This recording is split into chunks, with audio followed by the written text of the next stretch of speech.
Assalamualaikum warahmatullahi wabarakatuh. This is our team members. First, Rabiyatul ADAWIYAH binti ABDUL 1190568, Siti NABILAH binti Muhammad SAUFI 1190579 and NABILAH HANEES binti AHMAD KAMAROL OSMA 1190581. In this video, we would like to present about cybersecurity among three countries, which are Brazil, San Marino and Tuvalu. There are many types of security attack. We shortlisted it into three. One of it is DDoS attack. A denial of service attack is a cyber attack in which the perpetrator seeks to make a machine or network resource unavailable to its intended users by temporarily or indefinitely disrupting services of a host connected to the internet. Second, phishing. Phishing is a type of social engineering attack often used to steal user data, including login credentials and credit card numbers. It occurs when an attacker, masquerading as a trust entity, dupes a victim into opening an email, instant message, or text message. An attack can have devastating results. Third, ransomware. Ransomware is extortion software that can lock your computer and then demand a ransom for its release. In most cases, ransomware infection occurs as follows. The malware first gains access to the device, depending on the type of ransomware. Either the entire operating system or individual files are encrypted. Next, we want to talk about related section to cyber law among three countries. First, Brazil, cyber attack in 2020. In 2020, the Brazilian Superior Court of Justice has been hit by a major cyber attack that will bring its operations to a standstill for an entire week.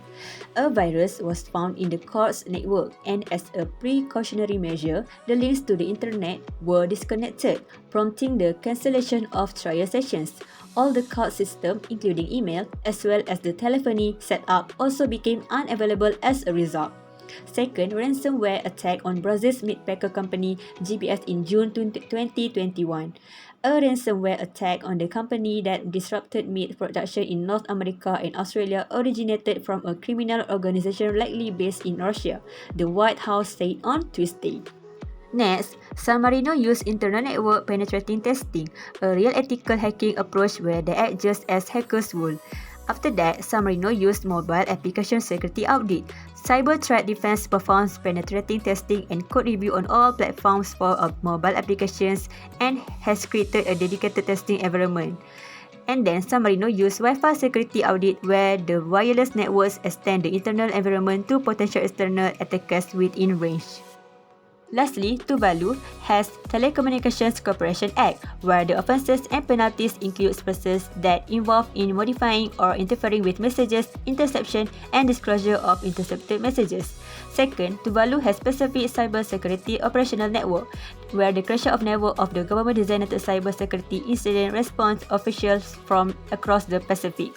And lastly, Tuvalu has Cyber Safety Pacifica, to ensure that the people of the Pacific will be safe and secure by providing the knowledge to navigate the digital landscape safety and responsibility.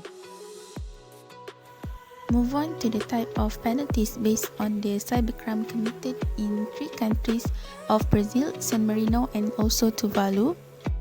For Brazil, there are two laws. The first one is to punish theft perpetrated through fraud when using an electronic or computer device, while the second one is to state that hacking as a criminal offence, and the penalty is 3 months to 1 year in prison and a fine. For San Marino, the law stated is about protection of individuals regarding the processing of personal data, confidential information, and databases. The penalty is imprisonment from 6 months to 3 years. In Tuvalu, it does not have any related cyber law or penalties except for draft legislation that stated offences and penalties include persons involved in modifying or interfering with messages, interception, and disclosure of intercepted messages. For the rank for these three countries, Tuvalu recorded 0.057 for GCI score and put it at 161 at global rank. An unstated ICT development and scored 6% for the National Cybersecurity Index. For Brazil, it scored 0.577 for the GCI and 70 at the global rank. Brazil stated 61% for ICT development and scored 47% for the National Cybersecurity Index.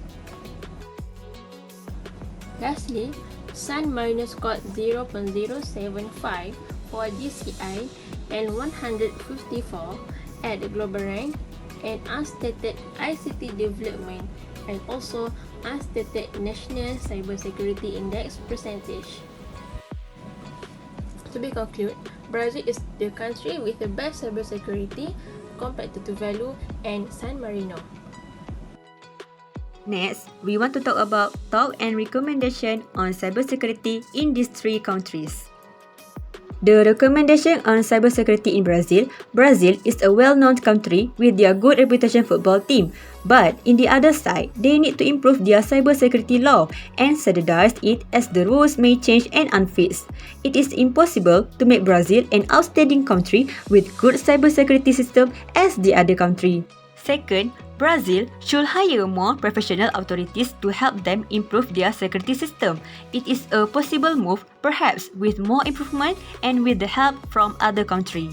After that, for San Marino can build security awareness, where effective security awareness training is essential, critical, and every part of the organization should become familiar with cybersecurity best practices.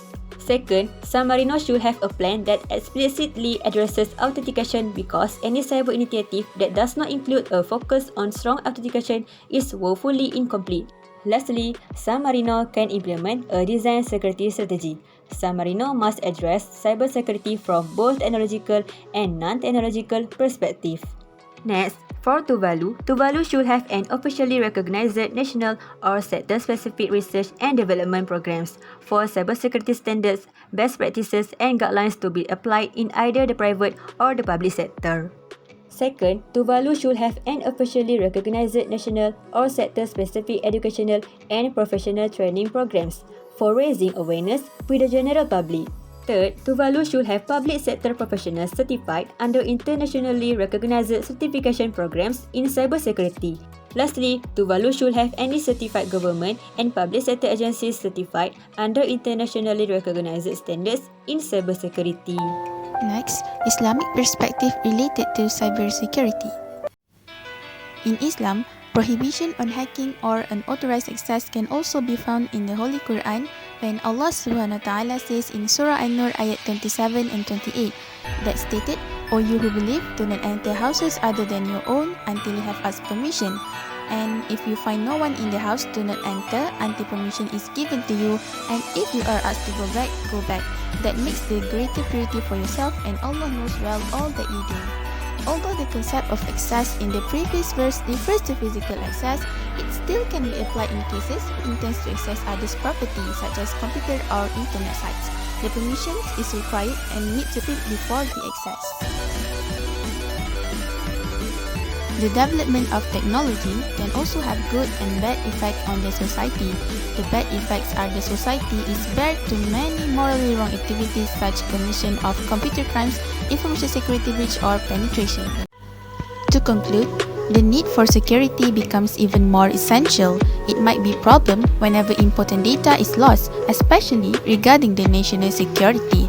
The exploitation of the internet concerning personal relationship is quite frightening as well. And thus, building awareness by putting in some guiding principles and security measures is needed to defend the internet from such misuse. From the comparison of three countries, we can see that Brazil has the best preparation on cyber attacks and have better cybersecurity awareness. In the middle of them is San Marino. This country has average levels of cybersecurity. Even though San Marino is not possesses best cybersecurity, it was more updated regarding cybersecurity than Tuvalu. Tuvalu, on the other hand, has the weakest preparation to its cybersecurity and was most left behind as it has most capacity of population and slow development on the prospect of technology. However, we believe that the reality is all of the country are trying to stay on track against the latest cyber attacks.